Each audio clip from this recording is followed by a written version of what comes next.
pleasant morning po sa lahat po na nanonood. Sa ating pong Eljor family, magandang umaga po sa bawat isa. At sa ating pong pagpupuri sa Panginoon sa umagang ito, alam po natin na ang Diyos ay tunay nga na makapangyarihan sa ating buhay. At patuloy po na ang Lord ay tapat at hindi po nagbabago. Ganyan sa kanyang mga pangako, ang Diyos po ay totoo. Kaya po tayo po ay sama-sama magpuri sa umagang ito mga kapatid. Kahit hindi po tayo magkakasama physically, but we are one in spirit and one in worship with the Lord. Let us close our eyes, feel the presence of our Father, the Holy Spirit. Oh, hallelujah, Jesus. We come before you this morning. We'll sing praises to you, O God. We'll glorify your name. You are alone, our God. Nothing can compare to you. Oh, hallelujah, Jesus. We worship you, Jesus.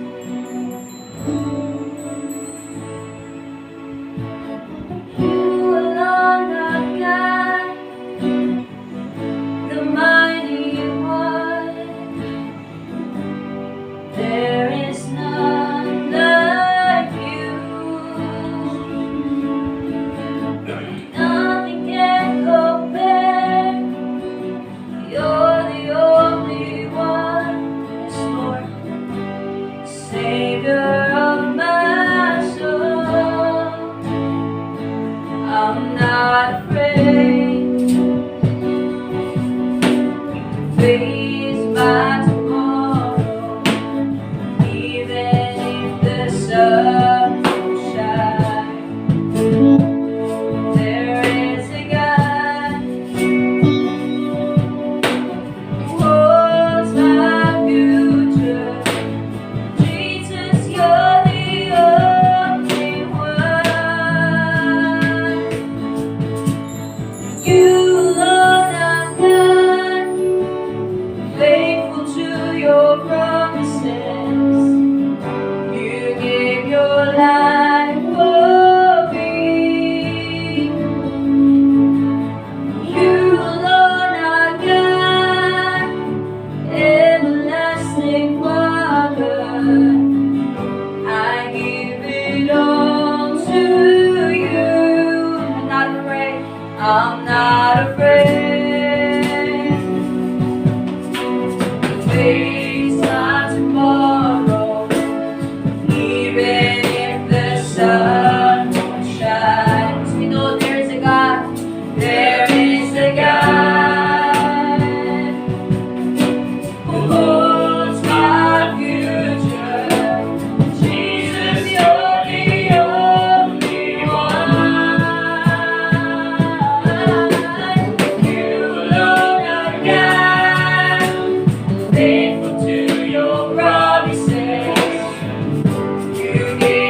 You are here.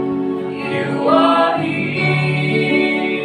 Working in this place. I worship you.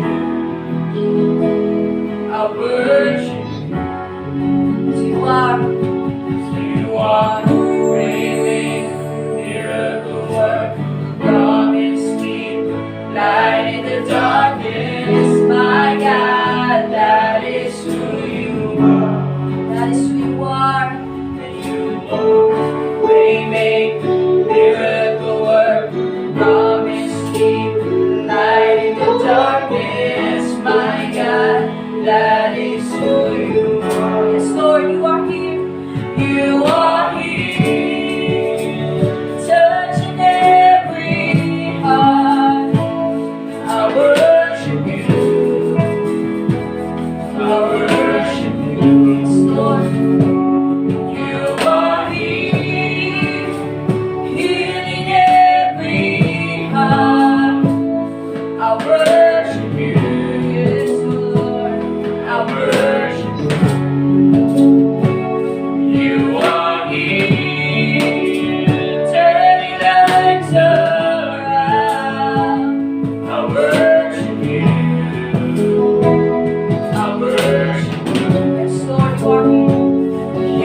Father God, for your presence, for your goodness in our lives. Truly, Lord, you are our waymaker, a promise keeper, O God, our light in the darkness. And even though, Father, we cannot see anything, O God, we cannot feel anything, but we know that you are working in our lives. Magawa ka at patuloy kang kumikilos, Panginoon. Kaya, Lord, we will trust you.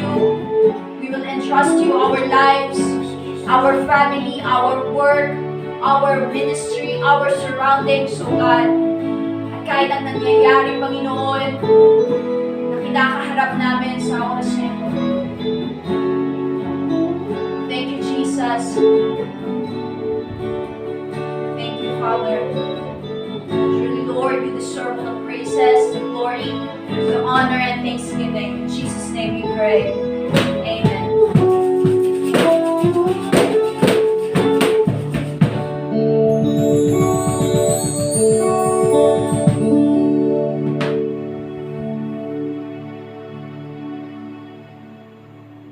Let us all continue worshiping the Lord. Let us sing, Your Love is Beautiful. Hallelujah!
Isang mapagpalang umaga sa bawat isa. Ako ay nagpapasalamat sa Diyos sa panibagong pagkakataon na ibinigay natin upang tayo ay muling makapakinig ng atin pong pag-aaral sa pamagitan ng live streaming ngayong umaga. Ako'y nagpapasalamat sa Panginoon sa kanyang katapatan sa buhay ng bawat isa, na sa kabila na tayo po ay hanggang ngayon meron pa ring tinadanas na pandemya, krisis. Pero ang nakakatuwa lang dahil ang Diyos talaga napaka-faithful sa pangako niya, no? Hindi niya tayo iiwan, hindi niya tayo pababayaan.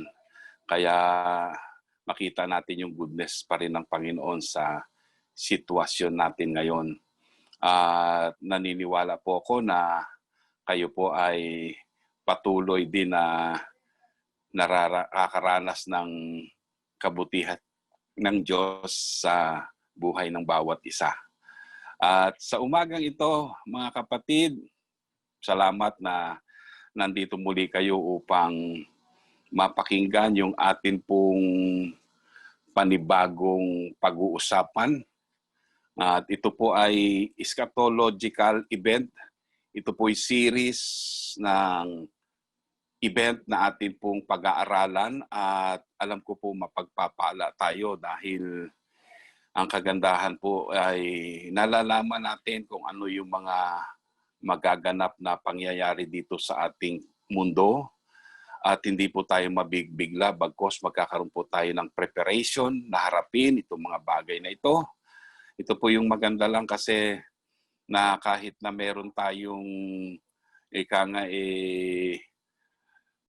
problema, meron din po tayong inaasahan na mga bagay na gagawin ng Panginoon Diyos sa ating mga buhay, no?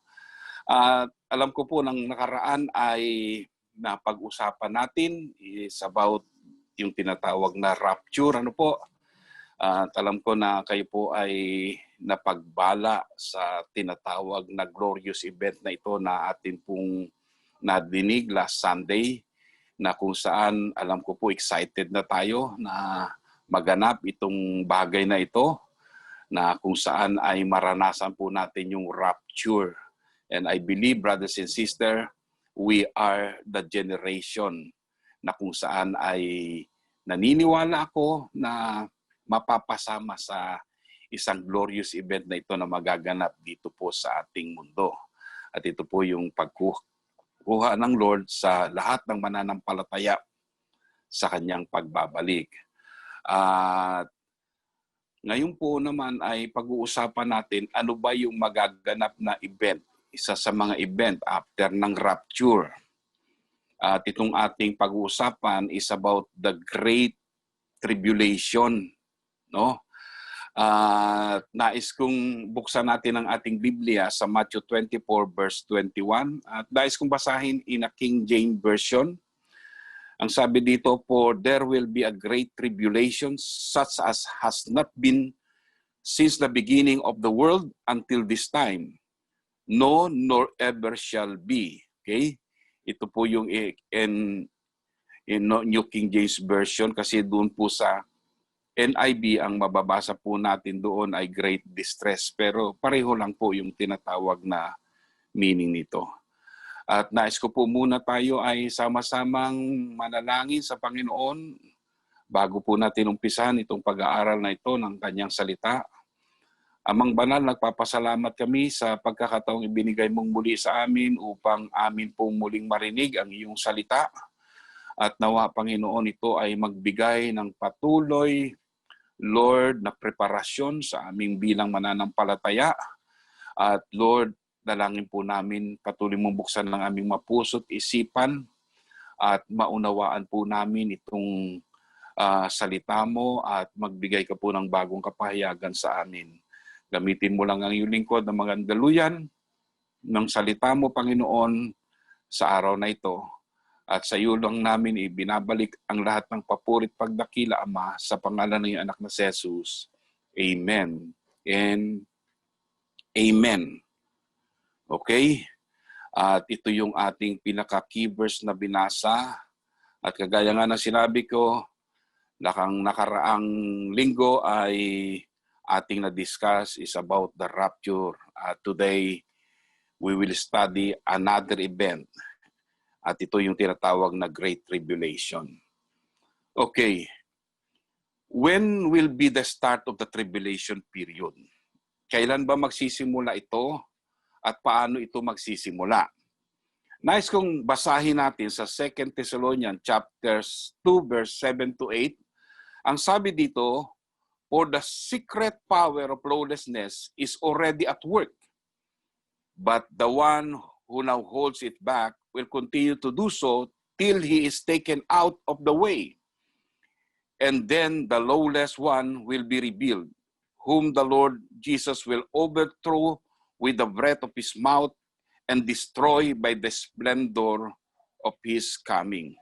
So dito makikita natin yung binabanggit dito na kung saan magsisimula ang tinatawag na Great Tribulation kapag ang tinatawag na nag-hold back para ma-reveal itong Antichrist or itong son of lawlessness ay mahayag.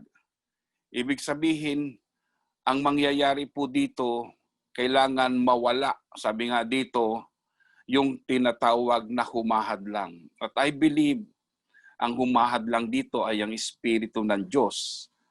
At alam din natin kung saan naghahari ang Espiritu ng Diyos. Bu'y naghahari sa buhay ng lahat ng mananampalataya. At tinutukoy din dito ay walang iba kundi ang kanyang church.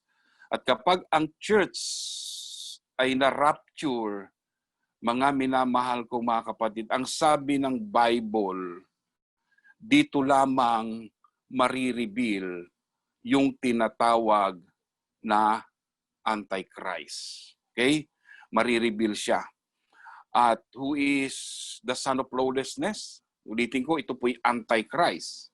At ang sabi nga nung 1 John chapter 2 verse 18, dear children, this is the last hour, and as you have heard that the Antichrist is coming, even now many Antichrists have come. This is how we know it is the last hour. So alam natin, we are living in the last of the last day. At sabi nga dito, we are in the last hour. Ibig sabihin, bagamat palihim ng kumikilos, yung sabi nga yung tinatawag na spirit of lawlessness o yung secret power of lawlessness. At sabi nga, makikita natin, pagdating ng time, marireveal yung Antichrist o Antikristo. Bagamat yung maraming Antikristo ay naririto na sa mundo at kumikilos na para i-prepare yung pagdating ng kanilang boss. At ito yung Antichrist. And I believe that after the rapture, kagaya ng sinabi ng salita ng Diyos, the Antichrist will be revealed. Pinakita na rin kahit doon sa Old Testament time na kung saan ang Antichrist will arise in the last and final hour. Ibig sabihin in the last days. At dito sa Daniel chapter 9 verse 27, ito po ang simula ng tinatawag na tribulation. At the same time, yung pag-reveal doon sa tinatawag na Antichrist. Sabi dito, he will confirm a covenant with many for 1/7. In the middle of the 7, he will put an end to sacrifice and offering. And at the temple, he will set up an abomination that causes desolation until the end, that is the decree is poured out on him. So dito makikita natin na darating ang time, na ito ay marireveal, sabi nga ay papasok siya doon sa templo dahil makikipag peace treaty siya maging sa Israel at sa mga tao. Ang sabi ng Bible, makikipag peace treaty siya. At ang pagdating ng time ay maihahayag niya yung tinatawag na pagiging antichrist niya o yung pagiging son of lawlessness. Mahahayag siya dito. Pero hindi agad siya malalaman o mabubuko. Hindi agad siya mabubuko. Hindi agad siya ma-expose dito sa gagawin niya. At aakalain pa ng mga tao, akala nila ito na ang ating Misaya o ang ating Panginoong Jesucristo. At maging dito sa Book of Daniel chapter 7, mga kapatid, ipinakita na rin dito yung tinatawag na paglabas ng tinatawag na Antichrist pagdating ng time. At dito sa Daniel chapter 7, chapter 2 to 8, makikita din natin dito yung 4 na klase ng beast na ipinakita ng Diyos dito kay Daniel. At yung unang-unang ang beast dito na ipinakita ay yung about the lion, no? At ito ay nagsisimbolo ng tinatawag na Babylonian. Ibig sabihin, ito'y mga makapangyarihang empire na nag-rule din sa buong mundo. At ito yung tinatawag na Babylonian Empire. Pinakita ito kay Daniel at ipinakita din dito yung tinatawag na isang beast na pinakita ito na saan yung bear. At ito ay nagsisimbolize ng Medo-Persia. Okay? Ibig sabihin, nag-rule din ito. No? Natalo niya yung tinatawag na Babylonian Empire at anong panibagong empire na nag-rule ay itong Medo-Persia Empire.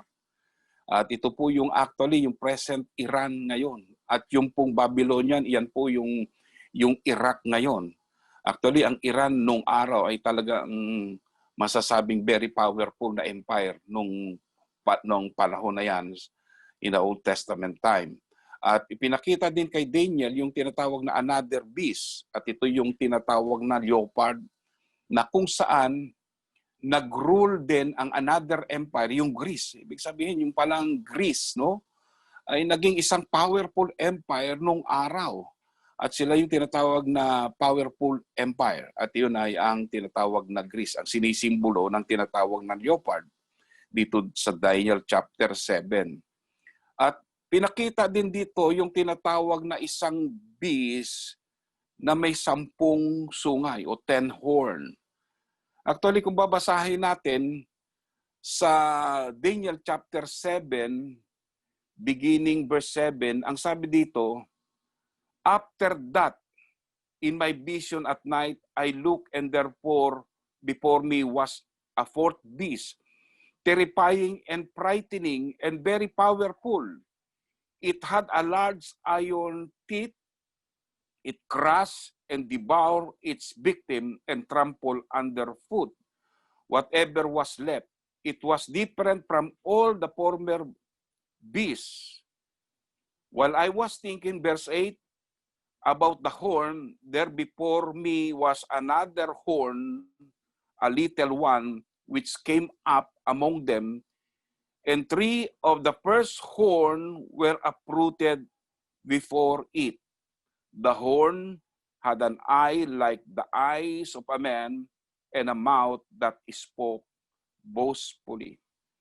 Actually, meron pong tinatawag na ika-4 na beast na sabi nga dito na napaka-powerful o napaka-makapangyarihan na tinalo niya nga yung lahat ng mga beast na ito na nauna. At ito ay walang iba kundi yung tinatawag na Roman Empire. At alam natin ito ay yung beast na tinutukoy dito. Ngunit ang kakaiba dito ay meron itong 10 sungay. At sabi doon, mula doon sa 10 sungay, merong tinatawag na little horn. At dito ipinakita itong description ng little horn na ito na kung saan ay meron siyang mata na kaya ng tao at meron siyang tinatawag na bibig na kung saan ay masyadong mapagmayabang at ito ay walang iba kundi yung tinatawag na Antichrist. At alam nyo, kapatid, ang sabi nga dito sa sa Revelation 13, nakita din ito ni John. Just imagine yung vision ni Daniel doon sa Daniel chapter 7 ay kinukonfirm lang din nung vision na nakita. Just imagine, sa New Testament, ipinakita din ito ng Diyos dito kay John. Kaya naisulat niya ito sa Revelation 13, itong different kind of beast na ipinakita ng Diyos kay Daniel, na ipinakita din sa kanya. Ipinakita dito yung different kind of animals na nagsisimbolize ng different nation, powerful empire. Pero dito ipinakita din yung beast na kung saan mayroong 10 horn. Ang tinatawag na beast na pinapakita dito ay walang iba kundi yung tinatawag na Antichrist. Okay, yung beast na pinapakita maging kay John, may pinakitang beast dito na kung saan ay may 10 horns. Pero ang isang bagay na ipinakita din dito kay John o ipinaabot ng God sa kanya, itong tinatawag na 10 horns na ito, na beast, ay magro-rule dito sa tinatawag na end time kasama yung tinatawag na beast o yung tinatawag na Antichrist o yung tinatawag na little horn. Ito ay magro-rule sa mga huling araw. Ang sabi nga ng Revelation, tingnan ninyo Revelation chapter 17, verse 12 to 13. Ang sabi dito, the 10 horn you saw are 10 kings who have not yet received a kingdom, but who for 1 hour will receive authority as king along with the beast. They have one purpose, and it will give their power and authority to the beast. Ang purpose nitong tinatawag na 10 horn o itong 10 nation na ito ay ibigay yung kanilang kapangyarihan dito sa beast, which is the Antichrist. At alam niyo mga kapatid, itong tinatawag na 10 horn na ito, na kung saan ay pinapakita dito, at ito ay pinaliwanag din ng ibang mga Bible scholar na ito ay mga, kung tawagin ay European nation.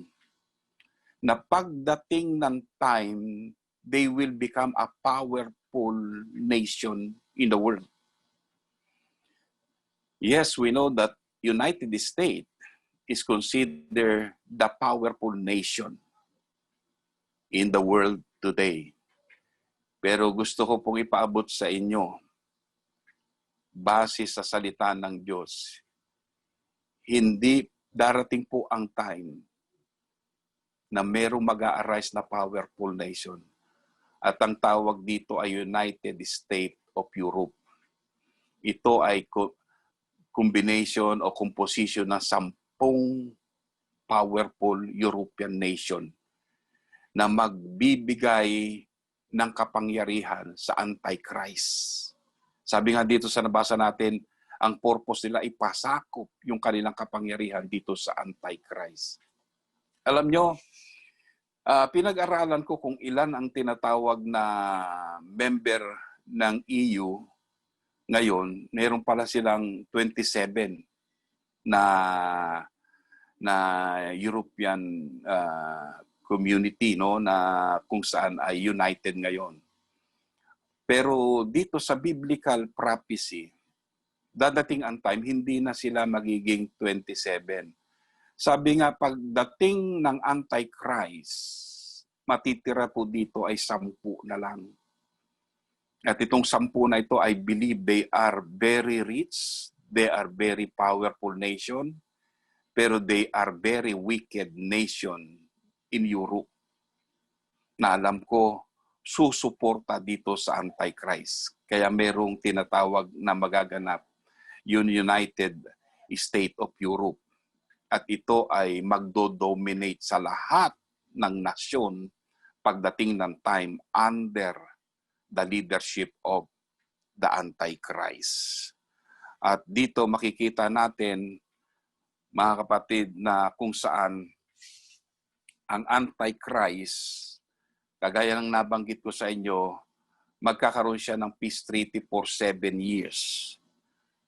Okay, pag-reign niya, mayroong 7 years period na kung saan iaalaw ng Diyos na siya ay mag-rule dito sa mundo. Ngunit, mayroong tinatawag na first 3.5 years of the reign of Antichrist. At alam nyo, sa umpisang 3.5 year, there will be a false peace in the whole world. At alam nyo, mga kapatid, bago kasi magkaroon ng tinatawag na pag-reign ang Antichrist, no? After the rapture, magkakaroon ng chaos dito sa mundo, no? Magiging chaotic ang mundo dahil magkakagulo talagang sa buong mundo. Grabe yung kaguluhan, especially kapag ang church ay nawala dito sa mundo. Grabe yung kaguluhan na magaganap sa iba't ibang parte ng mundo. Just imagine kung yung lahat ng mga Kristiyano ay mawala dito, mawala yung mga bata. Siyempre, kagulo yun, chaos yun.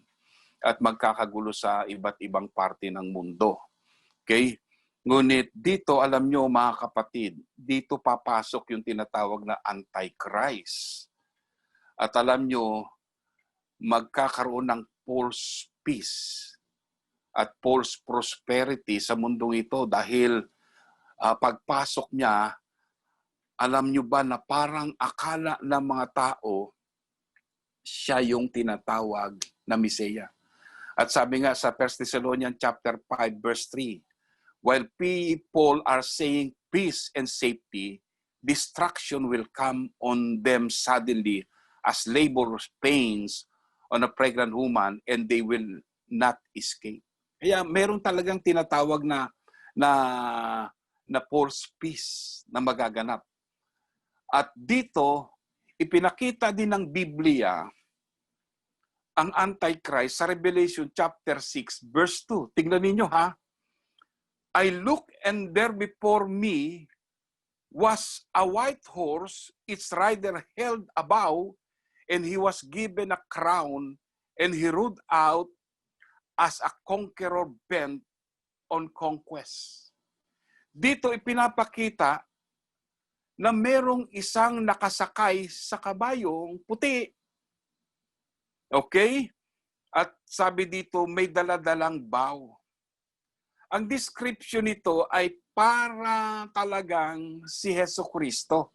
Ang Antichrist, pag-start niya ng pag-reign, aakalain talaga ng ibang mga tao, ito talaga yung Messiah. Okay? He does not appear as a horrible or evil monster, but a benevolent dictator. At he is seen as a Messiah who has come to solve the world's great problem. Kaya parang Messiah ang dating niya. Kasi ayusin niya yung naging kaguluhan sa mundo. At tingnan yung description niya dito, nakasakay siya sa white horse. At ang problema lang, may dala-dala siyang bow. Ang bow, it symbolize na magiging conqueror siya. Ialaw siya, makonquer niya ang mundo. At sabi nga, with deception. At kung titingnan natin sa Revelation, si Jesus Christ, pagbalik, nakasakay din sa kabayo. White horse din. Kaya lang, kaibahan nila, ang dala-dala ni Jesus Christ ay sword. Okay? Kaya itong darating na ito, hindi talaga si Jesus Christ, kundi a false Christ. At sa loob ng 3.5 years, ay magkakaroon ng false peace, pero makikipag-ayos siya, parang kung titignan mo siya, talagang problem solver, no? At talagang makikita mo, Kaya lang sabi ko nga, yung gagawin niya na pag-rule ay with deceit, no? With deception. Kasi nga, meron siyang talagang pinaplano na mas matindi.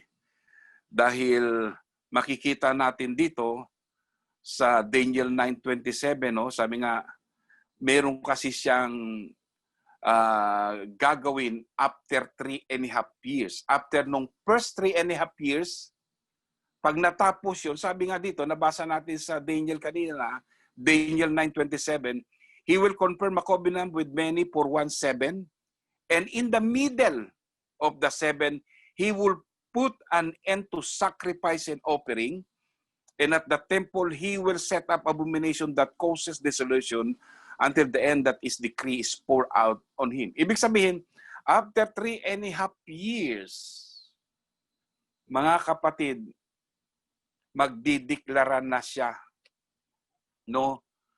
Ipapakita niya sa mundo at siya'y papasok doon sa templo at doon siya gagawa ng bagay na kalapastanganan, no? Papasok siya sa templo ng Diyos. At alam natin na yung temple actually ngayon ay nandoon sa Jerusalem, ito o Israel. Ito actually ay i-construct na rin, no? At doon pagdating ng time, papasok yung Antichrist after 3.5 years of all peace na sinasabi nga, at dito ibabaguhin niya yung takbo ng templo. At ang matindi nun, sabi nga dito sa 2 Thessalonians chapter 2, verse 4, He will oppose and will exalt himself over everything that is called God or is worship, so that he set himself up in God's temple, proclaiming himself to be God.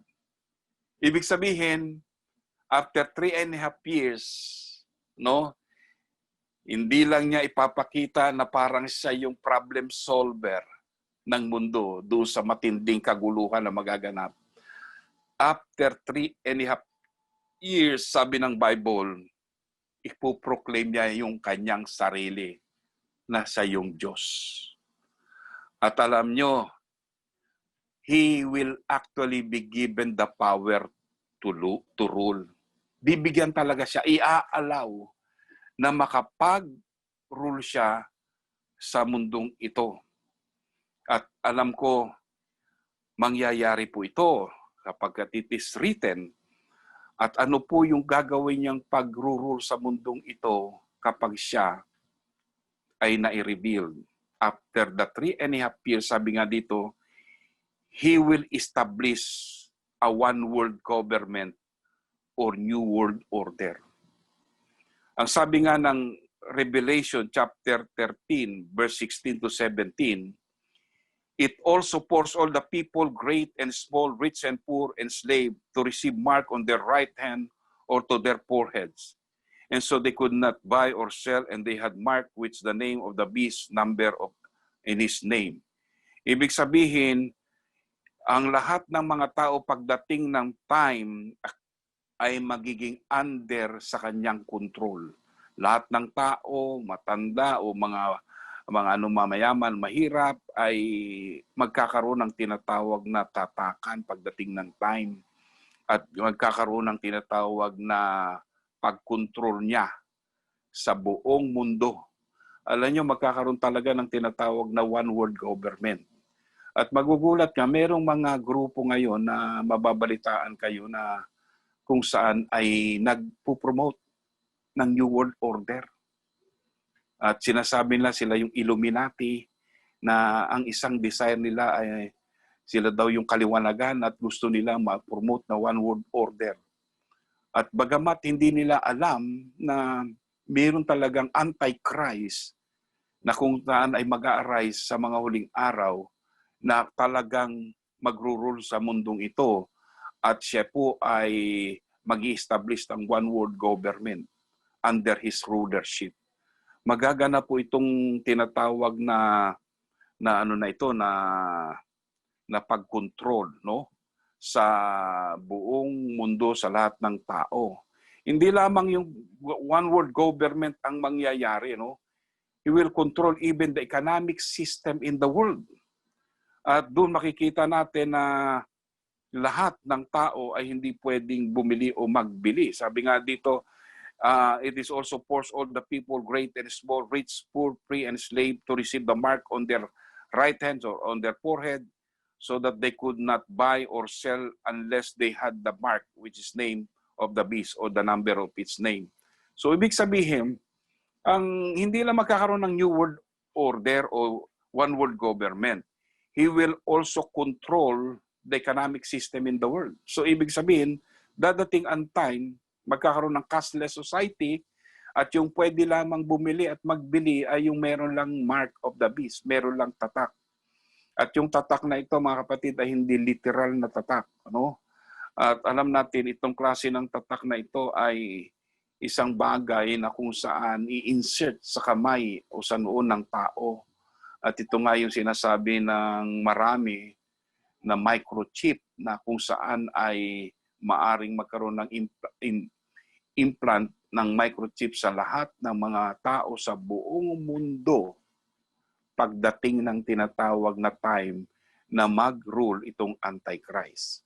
So dito makikita ninyo kung paano ang pagkontrol ng economy, no? O ibig sabihin, wala ng control ang tao, no, sa pamimili.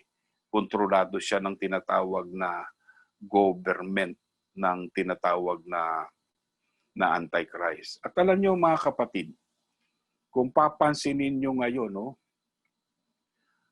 kung inyo lang titignan yung nangyayari, parang nagkakaroon na ng tinatawag na mindsetting, lalo na sa panahon natin ngayon ng pandemic. Ano? Pansinin ninyo ha, actually yung nangyayari sa tingin ko, itong coronavirus na ito ay mindsetting ito eh. Sa nalalapit na event na ito na pwedeng mangyari sa ating panahon. Bakit po?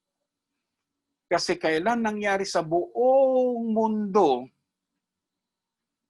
na ang pagbili ng mga tao ay kinontrol ng gobyerno. Kinukontrol ng gobyerno. Di ba? Sa panahon natin, dumating tayo sa panahon ngayon sa buong mundo, just imagine, kailangan may quarantine pass ka bago ka makabili. Hindi yan nangyari sa buong history sa mundo na pwede kang bumili ng tinatawag na kailangan mo munang lumabas kasi hindi ka allowed dahil mayroon daw tinatawag na pandemic, so limitado lang. Pero kung titingnan nyo kapatid, makikita ninyo yung tinatawag na mindsetting na kung saan, imagine, para ka makapunta doon, kailangan hindi ka pwedeng lumabas. Kailangan dala-dala mo yung, di ba? Dumating tayo sa point na kailangan meron kang tinatawag na quarantine pass para makabili ka. Nalilimitahan na, nakukontrol na. Well, actually, I know, it's just a mindsetting. Pero pagdating ng time, mas matindi. Gobyerno na Antichrist ang kukontrol at lahat lang ng may tatak.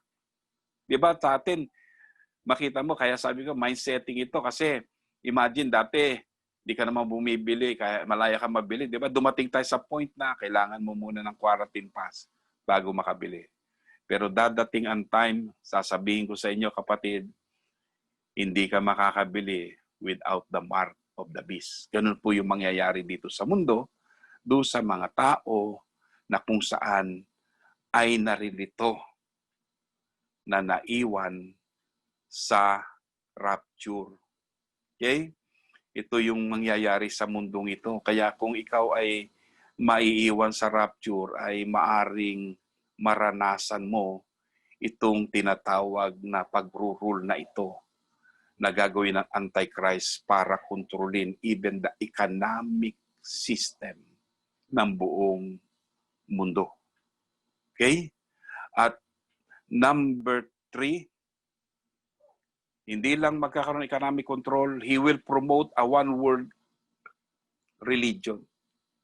At alam nyo ba na meron ding grupo ngayon na ang pinopromote nila magkaroon ng one world religion? Isa na lang yung religion natin. Actually, kung titingnan mo, dadating ang time talaga, isa na lang yung magiging religion dito when the Antichrist rule. Sabi nga dito, he will promote a one world religion. Sabi doon, all inhabitants of the earth will worship the beast and all those names have not written in the Lamb. No? So, ibig sabihin, na magdadating ang time na kakaroon ng tinatawag na one world religion na kung saan walang ibang sasambahin ang tao kundi ang Antichrist. Ipopromote niya na siya ay sambahin ng lahat ng mga tao. At ito'y pwersahan na gagawin sa lahat ng tao pagdating ng time, no? Na kung saan ang lahat ng tao ay mauobliga na sumamba doon sa tinatawag na beast, no? Pagdating ng time. Why? Tatandaan natin, ipopromote niya na siya ay Diyos at i-require niya ang pagsamba sa Kanya bilang Diyos. Although alam natin na marami talagang mga tao sa panahon na yan ay sasamba rin. Especially those people who have the mark of the beast. Pagdating ng time, sasamba lahat yan. Lahat ng merong mga tatak, mapipilitang sumamba doon sa Antichrist pagdating ng tinatawag na panahon. At makikita natin na isa yan sa ipopromote. Isa na lang yung religion pagdating ng time na yan. At yung gagawing pagsamba ay pagsamba sa Antichrist. At pang-apat, mga kapatid,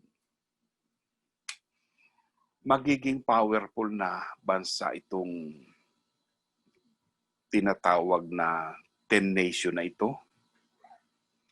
But the Antichrist will control the military system in the world.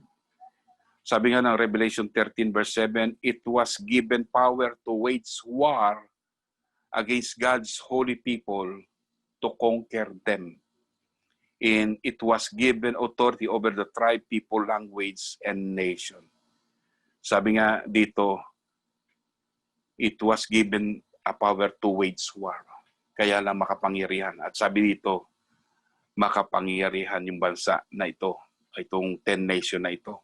Walang uubra dito, sabi nga.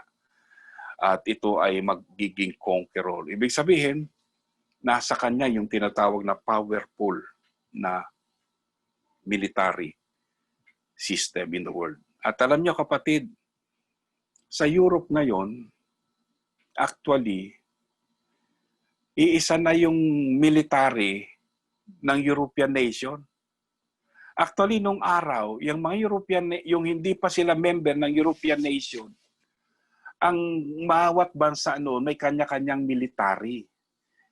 Pero nung maging na sila, United Nation o United State of Europe, isa na lang din ang army nila, Euro Army. Ang Spain, Euro na rin yung kanilang Lahat ng mga nasa ilalim ng European nation, Euro ngayon ang tawag doon sa kanilang mga sundalo. And I believe, based in the Word of God, this nation or the 10 nation under the leadership of the Antichrist will have a powerful military during that time. And it can overthrow, it can conquer all the powerful army in this world. Okay? Kaya alam niyo mga kapatid, ganito yung mangyayari sa panahon na yan. At naniniwala ako na tayo ay papasok din sa tinatawag na pagre-rebuild ng Antichrist. At sabi nga nung nabasa natin kanina, marirebuild ito pag-alis ng church dito sa mundong ito. At ang nakakalungkot nga lang mga kapatid, marami din ang maiiwan sa panahon na yan. Gaya ng sinabi ko, Ang sabi ng Bible sa parable, merong dalawa na naggigiling sa loob ng bahay. Ang isa ay iiwan, ang isa ay kukunin. Merong nag-aararo sa bukid, ang isa ay may iwan, ang isa ay kukunin. So ibig sabihin, kinakailangan magbantay tayo sapagkat napakalapit na po na maganap yung tinatawag na rapture. And after the rapture, the Antichrist will be revealed. Sabi ng 2 Thessalonians, no, na nabasa natin kanina. The moment na yung tinatawag na humahadlang para siya ma-reveal ay maalis, doon pa lamang marireveal ang Antichrist. Bagamat yung mga Antikristo o yung tinatawag na spirit of lawlessness is already at work. Gumagalaw na sa mundong ito. At nakita ko, kaunting panahon na lang, makikita natin na magaganap ang lahat ng sinabi ng ating Panginoong Jesucristo sa pamamagitan ng kanyang salita. Ngunit alam naman natin, bagamat magro-rule ang Antichrist, kagaya ng sabi ko, he will just be given a 7 years. At within the 7 years period, brothers and sisters, doon sa last 3.5 years, hindi lang marireveal yung Antichrist. Kapatid, sa 3.5 years, dito rin babagsak yung tinatawag na wrath of God. Dito babagsak yung parusa ng Diyos na naisulat o naihula din sa Revelation. No, yung tinatawag na bowl, yung wrath of God at yung seal na pinakita doon, na kung saan dadating ang time within the 3.5 period o last 3.5 period na pagre-reign na Antichrist, ibubuhos naman ng Diyos yung kanyang tinatawag na puot sa lahat ng mga may tatak ng Antichrist. At doon makikita ninyo na grabe ang pahirap na mangyayari sa lahat ng mga maiiwan, no? At makakasama dito sa tribulasyon na ito. Ang sabi nga, lahat ng mga may tatak ay mapaparusahan. Tatakasan sila ng kamatayan upang maranasan nila yung puot ng Diyos pagdating ng time. At sa panahon ding ito, mga kapatid, alam nyo ba, na magkakaroon din ng tinatawag na paghahayag pa ng salita ng Diyos during this period. No, dito sa tribulation period. Meron pa ring preaching of the gospel, meron pa ring mga ngaral ng salita, at one of the people that will be used by God to evangelize the whole world ay yung 144,000 Jew na mag-i-evangelize dito sa mundo. Kaya lang mga kapatid, yung lahat ng mga kikilala kay Kristo at tatanggap kay Kristo sa panahon na yan, ang magiging kaligtasan nila ay pagdating ng time, sila po ay mabibeheaded.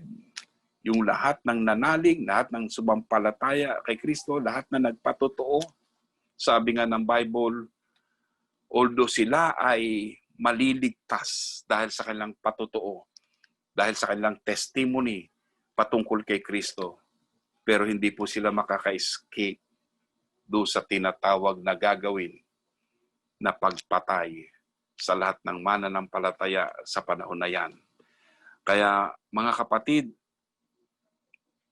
tayo po ay nasa final hour na. At alam natin magaganap itong tinatawag na Great Tribulation period. Ngunit, ang isang kagandahan din, after the 7 years na pagro-rule ng Antichrist, babalik ang Panginoong Jesucristo. At ang sabi nga niya sa 2 Thessalonians chapter 2 verse 8, and then the lawless one will be revealed, whom the Lord Jesus will overthrow with the breath of his mouth and destroy by the splendor of his coming. Hindi po siya magre-reign ng matagal for a specific period lang, pero babalik ang Panginoong Hesukristo, i-destroy niya. Papatayin niya rin itong Antichrist na ito at lahat ng mga kampo niya ay kanyang i-destroy pagbalik ng ating Panginoong Hesus. At pagbalik ng ating Panginoong Hesukristo, mga kapatid, isa sa magandang event na mangyayari pagdating ng Panginoong Hesukristo, He will start His millennium reign on earth. Pagbaba ni Jesus Christ, ang Panginoong Hesukristo naman ang magro-rule sa buong mundong ito. Kaya mga kapatid, si Jesus Christ, gusto ko pong ipaabot sa inyo, He is still in the throne of grace and mercy sa ngayon. Pero pagbalik niya, He is no longer a Savior, but He will be a judge. And He will be the King of Kings and the Lord of Lords, because He's going to rule in this world. Kaya ang mahalaga mga kapatid, ngayon pa lamang, especially doon sa mga nakikinig ng programang ito, sa ating live streaming, especially kung ikaw kapatid ay wala pang relasyon sa ating Panginoong Hesukristo. Ito na yung panahon. Huwag mo nang hintayin na abutan ka pa ng tribulasyon dito. Ito na yung panahon para lumapit ka sa ating Panginoong Hesukristo, tanggapin siya bilang Panginoon at sariling tagapagligtas ng ating buhay. At kung saan ka man naroroon kapatid, alam ko ito'y pagkakataong ibinigay sa iyo ng Panginoon upang makilala mo siya ng personal sa iyong buhay. Kailangan mo lang ibukas ang iyong puso sa Kanya, tanggapin mo siya bilang Panginoon at sariling tagapagligtas, pagsisihan mo ang iyong mga kasalanan, at isurrender mo ang buhay mo kay Jesus. At naniniwala ko, simula sa araw na ito, mararanasan mo ang pagkilos ng Panginoon sa iyong buhay. At nangako siya, hindi niya tayo iiwan, hindi niya tayo pababayaan. Kaya sa umagang ito, marami pong salamat sa inyong pakikinig sa atin pong series na dinidiscuss dito sa eschatological event. At nais ko pong tayo'y manalangin sa oras na ito. Ama, sa pangalan po ng iyong anak na si Jesus, salamat po sa pagtuturo mo sa amin, pagre-reveal mo sa amin ng isang event na magaganap, Panginoon, sa mundong ito na maaring ikabigla ng napakaraming tao. Maraming mga tao ang maaring magtaka sa mga pangyayaring ito. Ngunit salamat, Lord, sapagkat ipinauna mo na sa amin na mayroong mga magaganap na bagay dito sa mundong ito. Ngunit salamat po, Panginoon, sapagkat mayroong kang pangako sa amin. Lord, na patuloy mo kaming iingatan. Patuloy mo kami, Lord God, na gagabayan. Sapagkat sinabi mo sa iyong salita, hindi mo kami tinawag para parusahan, kundi kami po ay kunin mo at ilayo mo sa kapahamakan.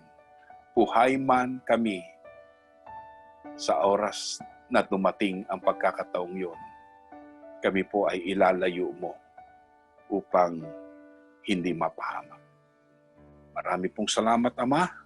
Pinupuri ka namin at luwalhati at ang lahat ng kapurihan at kadakilaan sa iyo lamang, Ama. Sa pangalan ng iyong anak na si Jesus. Amen and amen. God bless you po. Pagpalain po kayo ng Panginoon. At sa muli po ay inaanyayahan ko kayo para sa pagpapatuloy po ng ating eschatological event. God bless you. Patuloy kayong ingatan ng Panginoon. Magandang umaga po sa lahat. Today is our Communion Sunday. So we are here to celebrate the Lord's Supper or the breaking of the bread. To start with, please remember that there are two important ordinances that the church should religiously practice as we continue to fulfill our mission. And what is that, brethren? Number one is the water baptism. Knowing that water baptism is the believer's identifications to Christ's death, crucifixions, burial, and resurrections, as stated in Romans chapter 6, verse 3 to 4. And also, the other one is the Lord's Supper. The Lord's Supper has something to do with the believer's identifications to the body of Christ. So, we normally break bread every first Sunday of the month to commemorate what the Lord has done for us. And usually, we do it in a solemn ceremony. Actually, in the Bible, we see it that they do it in a celebrative mood. They enjoy it. They have just like festivity inside the church. So it is a great celebrations to remember what Christ has done for each one who accept Him as their Lord and personal Savior. So in what way, in what gesture we are celebrating it or commemorating it, may it be a solemn or a joyful celebration, the important is we must know what is the essence of the Lord's Supper. So now, what is the Lord's Supper anyway? Why it is important for us to practice it? Remember, first, Jesus Himself initiated it. Siya mismo ang nagpasimula ng gawain ito. At alam po naman natin na sinabi niya sa kanyang mga disciple noon na gawin niyo ito in remembrance of me. So it was then implemented by the early church, and if you notice, even in the Church of Corinth, they imitated that practice, but in a certain way, medyo mayroon lang mga problema na sa kanilang pag-practice, sa kanilang paggawa nito. Anyway, mahabang usapan na yan pag i-explain pa natin dito.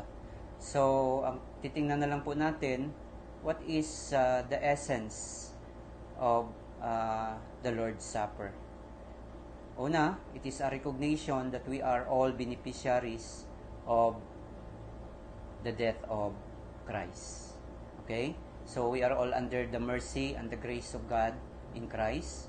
Our giftedness, ministry success, our social status, or even our position in the church will never become the basis of God's approval. It is more on who you are, your integrity, and how you do things that counts. What is ethical? Okay? So, let there be no more differences and competition inside the church. Okay? So, another essence, it is a recognition that we are all baptized in the body of Christ. So, just like in marriage, the one will become one flesh. If any party spread negative things about the spouse, it will bounce back to him or her. So another essence is, it is the recognitions that we are all believers who are hoping for the second coming of Christ. Because in 1 Corinthians chapter 11 verse 26 said, "Whenever you eat this bread and drink this cup, you proclaim the Lord's death until He comes." So when we participate in the Lord's Supper, please bear in mind that you are a part of something bigger than life. That is the cause of the church on earth. So your personal feelings, your opinions, and ambition must be set aside if need be for the sake of unity. We need to be united for us to fulfill our mandate, because the church was to be one in order to influence society. Okay? So when we participate in the Lord's table, remember that you have a part to play the role of the church. That is your calling in life. It is not like a course in a university that if you are having a hard time in the class, you will decide, or you can decide to shift for another course or program. That is not. So it is not like a work in the company that if you are not comfortable with your boss, you can transfer to another job. No, that is not. We must preserve unity. We must love one another. The Bible tells us, you are my disciple if you love one another. So, we need to celebrate the Lord's Supper in a proper way to commemorate what Jesus did for us, to celebrate His presence in our midst, to covenant with other members of His body, and it talks about partnership. Okay? So, and lastly, to commit to the cause of His body, the church, and that is the ministry of proclamation. You are signifying your commitment to the cause of the gospel. May the Lord bless you. So we will now have the breaking of the bread. Okay, I will be reading on the book of 1 Corinthians chapter 11 verse 23. Okay, please get your bread, prepare your bread, and we will partake this bread and eat this bread. So, I would like to read the passage from the book of 1 Corinthians chapter 11 verse 23 to 26. Okay, take your bread. For I received from the Lord what I also pass unto you. The Lord Jesus, on the night He was betrayed, took bread, and when He had given thanks, He broke it and said, "This is my body which is for you. Do this in remembrance of me." Before we partake and eat the bread, let's pray. Heavenly Father, thank you so much for giving us your Son, our Lord and Savior Jesus Christ, that through His suffering on the Calvary, He gave His life for all of us, to give us, Lord, salvation. And because of His suffering, Lord, we receive eternal life. Thank you, Lord, for His sacrifice, and thank you, Lord, for giving us the privilege and opportunity to be a part of His body, which is the church. Bless this as we partake this in Jesus' name. Amen and amen. Let us eat this bread. Okay, in the same way, after supper, he took the cup. Okay, hawak ng inyong mga cup, saying, "This cup is a new covenant in my blood. Do this whenever you drink it in remembrance of me." Before we drink this cup, let us pray. Heavenly Father, we know in your words that without the shedding of the blood, there is no remission of sin. Through the blood of Jesus, Lord, we receive forgiveness. We receive, Lord, redemption. And we thank you, Lord God, for His sacrifice. And we thank you, Lord God, that through His blood, we have been washed away our sin. So thank you so much, Lord, for the blood of Jesus who shed in the cross of Calvary. And we receive, Lord, the blessings of eternal life. Thank you, Lord. In Jesus' name we pray. Amen. Let us drink this cup. For whenever you eat this bread and drink this cup, you proclaim the Lord's death until He comes. The Lord bless you and keep you. The Lord will make His face shine upon you and be gracious to all of you. The Lord will turn His face towards you and give you peace. May the blessings of God the Father, the Son, and the Holy Spirit be with us all. God bless us all.